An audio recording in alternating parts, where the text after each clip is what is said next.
Hello दोस्तों, आज हम क्लास 12th बायोलॉजी के chapter number 1 sexual reproduction in flowering plants के टॉपिक स्टेमन, माइक्रोस्पोरेंजियम और पोलन ग्रेन के 10 एमसीक्यू सॉल्व करने वाले हैं। तो जो सबसे पहला एमसीक्यू है, सबसे पहला क्वेश्चन है, वो रहा ये: which specific layer of the microsporangium is primarily responsible for providing essential nourishment? देखिए, ये पॉइंट ध्यान रखिएगा, nourishment to the developing pollen grain. The options are: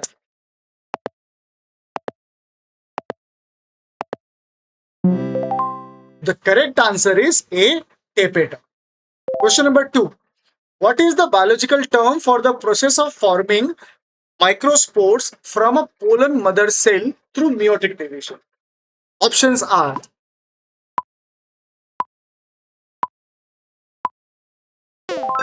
the correct answer is A, microsporogenesis. अब यहां पर आप देख पाओगे कि आपके पास में क्या है, आपके पास में है MMC, microspore mother cell.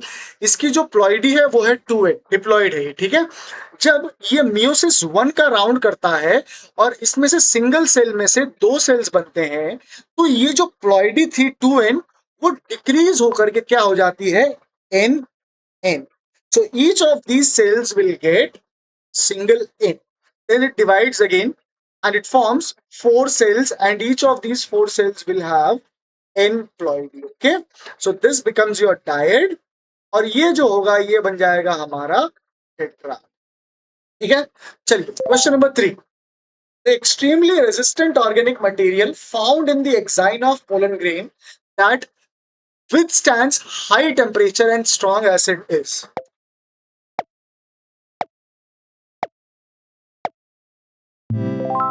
And the correct answer is sporopollenin. आपको पता होगा स्पोरोपोलेनिन एक ऐसा सब्सटेंस है जो किसी भी एसिड, किसी भी पीएच पर, किसी भी एटमॉस्फेरिक कंडीशन पे इसके ऊपर बहुत ज्यादा इंपैक्ट नहीं पड़ता है। इसीलिए स्पोरोपोलेनिन जो है वो हमारे पोलन ग्रेन को फॉसिल बनाने में मदद करता है। Question number 4.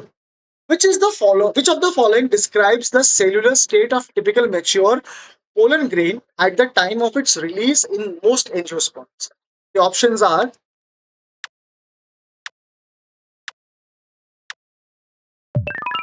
and the correct answer is option C, two celled. So 60% of the angiosperms जो होते हैं, ठीक है, 60% of the angiosperms जो होते हैं वो टू सेल्ड अवस्था में शेड होते हैं। ठीक है, आगे बढ़ते हैं। Question number 5. What is the primary function of germ pores present on the exine surface of the pollen grain? The options are: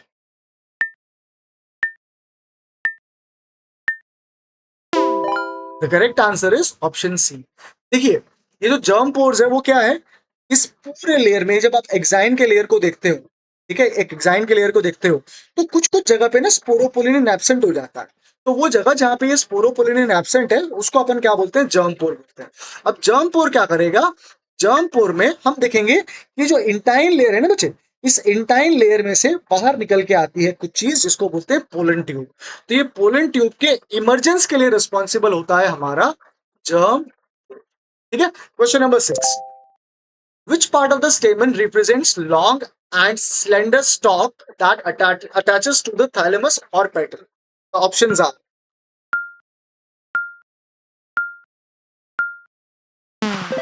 the correct answer is option B, filament. तो आप देख पाएंगे कई बार क्या होता है, ये फिलामेंट जो है या ये तो स्ट्रेट में या तो थैलेमस के ऊपर बैठा हो, ठीक है, it will be sitting directly on the thalamus. Elsewise what can happen is it can also attach itself to the petal.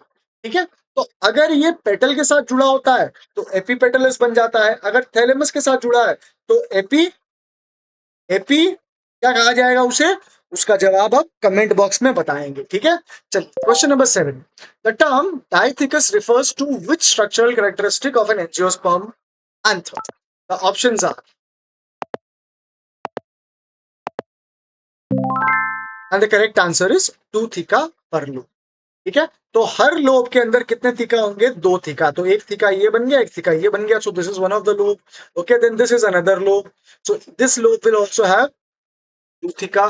तो हर लोब के अंदर दो दो थीका होते हैं। और एंथर के अंदर कितने लोब होते हैं, anther is a bilobed structure. Okay, anther is a bilobed structure. All right, let's go to question number 8. The process of dehiscence in anthers, which leads to the release of pollen grain, is aided by which specific layer? The options are,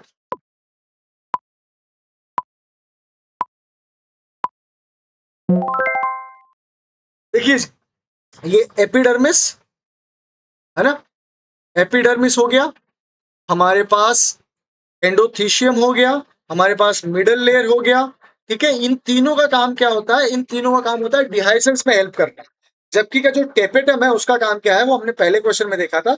उसका काम है हमारे developing cells of sporogenous tissue जो होंगे, जो MMC होते हैं, उसको नरिशमेंट प्रोवाइड। ठीक है, question number 9. Which of the following plant is associated with causing polar energy? The options are,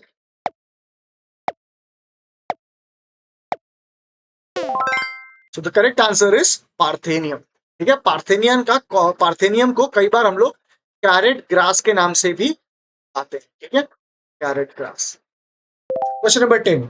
Which component of the pollen grain wall is composed of cellulose and pectin, forming a continuous thin layer? The options are,